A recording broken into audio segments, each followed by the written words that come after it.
যাহা চাই তাহা ভুল করে চায়, যাহা পায় তাহা চাই না। তেমন বেশি কিছু চাইনি, আর যা চেয়েছি তা পাবার যোগ্যতা যে আমার ছিল না তাও নয়। কিন্তু মঞ্জু,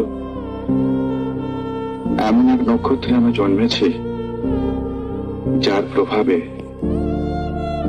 আমি সবসময় দেখেছি ট্রেন ছাড়বার ঠিক 1 মিনিট পরে স্টেশনে গিয়ে পৌঁছেছি। সামনে দাঁড়িয়ে আমাকে দেখতে হয়েছে ট্রেনটা চলে গেল,